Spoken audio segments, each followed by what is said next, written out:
Hi YouTube.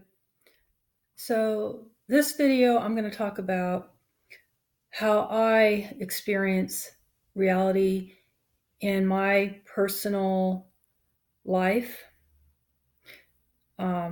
That's pretty much, I would say, everyone has their own um, experience. Everyone experiences things differently, not just because of different things that have happened, but it's more than that. It's just like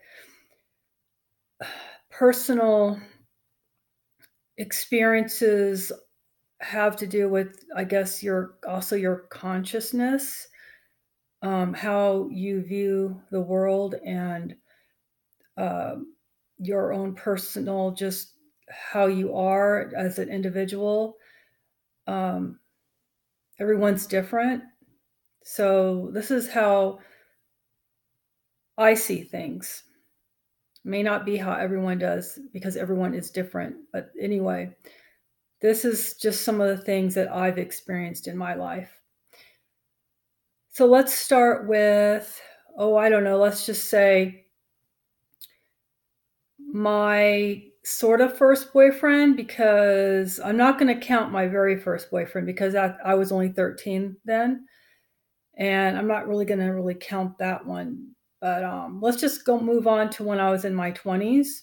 Because everything between, well, my very first boyfriend, I was with him, see, 13, 14, around till like around when I was around 15. Then we kind of stopped seeing each other because I was like seeing people in high school then, and he had to move away, and he was older than me, and he had to move far away from where I lived. So um, just because of the situation and everything.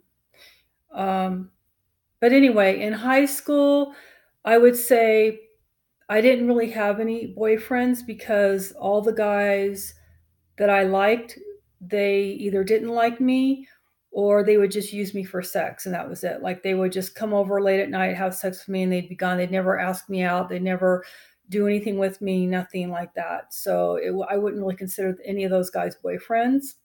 But then later on, after high school, I guess you could say my first boyfriend that actually lived with me, he was actually homeless. Um, you see, I used to only go for guys for their looks, and that was it. Like as long as they were good looking, I didn't care. Like if they even had a job or a house or anything, I didn't care. And now I find that incredibly stupid, and I don't know why. I mean, I can understand like why I'd only go for looks, but it should be looks, and it should be like they should have at least a good job or something, okay, or their own place to live. But I mean, I don't know. It's like when I was in my 20s, I had like a extremely high sex drive, like crazy, crazy. Like I would have sex with pretty much anyone that was good looking. Like I didn't care how horrible of a person they were, even if they liked me or not, or even if they were gay, I didn't care. I just like if I found that guy attractive, my God, I would be like begging them. Okay, like yeah, I was like crazy when in my 20s. Like I had such a high sex drive, and if I found a guy cute, man, I would not let up. Like I would just pursue that guy, and I didn't care how broke they were. Yeah, it was crazy. So my first boyfriend then, he was homeless, and I didn't even care. I mean, I just found him incredibly attractive, and I would always obsess about how perfect his teeth were. And like I had really horrible teeth.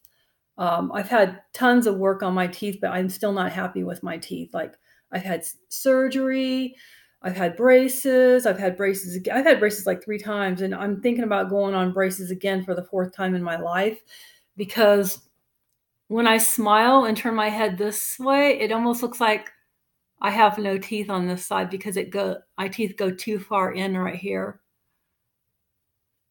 Uh, and my teeth go too far in right here. And I've been trying with my tongue to keep my tongue pressed up like how you're supposed to on the roof of your mouth to keep the teeth straight and not get all crooked and go inward or anything. But yeah, that's another topic. But anyway, I was just obsessed with his teeth because they were so perfect. And he was kind of cute. I can kind of see why, even now looking back, I can kind of see why. But I also at the same time don't understand why that was enough. Like, why couldn't I have found someone at least had a job? Because like I said, he had no job, no car, no house. He was living in an old car that he had actually that didn't even really run that well. And then I let him live with me. And I'd always obsess about like how this is crazy, I know, but like I would always think about like having his kid because I would always obsess about how perfect his teeth were and how I wanted a kid with really like perfect teeth. I know that's insane, but I mean, because he had no job, even no job. I was supporting him at the time. I was actually a horse trainer, and yeah, I trained horses. Like I'd been riding horses actually since I could walk, and I used to exercise thoroughbreds actually when I was in my very early years, like as a very young adult in my like 13, 14, 15, I kind of worked at this horse ranch and I used to groom and bathe and exercise the horses there. And I didn't even care that I even like did not even get paid. I just loved horses so much. But after that, like in my 20s, then I started getting paid because, like, of course, like when you're an adult in your 20s, you can do that, right? You can get paid because I would usually go to horse auctions and pick up like either thoroughbreds that weren't fast enough because a lot of times if they get thoroughbreds and they train them for the racetrack, and then they're not fast enough, they're considered pretty much useless because they're only trained to run. But I would get these things and I would train them to walk, and I would like calm them down so they would just be good trail horses. I would like lunge them, sack them out, make them like really like bomb proof, so pretty much anyone could like ride them. They wouldn't be all skittish or scared of anything. I would get them all like used to different obstacles and things and bags, and yeah, I would retrain them to just be nice, good trail horses, which was like back then was like the thing. Like everybody wanted like a calm, bomb proof. They used to call them horses. So I would do that, and I made okay money, and I was supporting him, and you know, it was crazy because I actually did end up having his kid. And after that, after I had the kid, I did not want him around because he was just that terrible. Like, he was like a bum, like a total bum. Like, he would never work or anything. And he was always using me and everything else. I don't want to really get into all that. But so I kicked him out of my house. And after that, I had another bum boyfriend that never had any money because he was good looking. And after that, I had a boyfriend that was kind of a bum boyfriend, very good looking. Actually, he was kind of gay, and I probably would still be with him to this day. Actually, if if I could if I could have, but we were together for 3 years, and I don't know what ever happened to him. Um, he was actually a sex worker, and if I Google his stage name, all that comes up is that he died in an accident, and I still can't believe it. Like, I don't even think that's right. I think that's made up. I think he's still out there somewhere. I think he faked his death because I just can't believe what it says. It's crazy. I mean, adults don't die in bathtubs, do they? I mean, I could see maybe if you were. He didn't drink though. That's the thing. I mean, he did sometimes take muscle relaxants, but he didn't. As far as I know, he didn't drink unless somebody killed him. I don't see how he could have died in a bathtub. But I mean, he never even took baths, so I don't know what ever happened to him. But I would probably still be with him to this day. He was my favorite, and he was a sex worker, so it's not like he was like a total bum or anything. He did have a little, something at least going on, and he did have his own place and stuff. So he was quite capable of taking care of himself. He didn't really need me.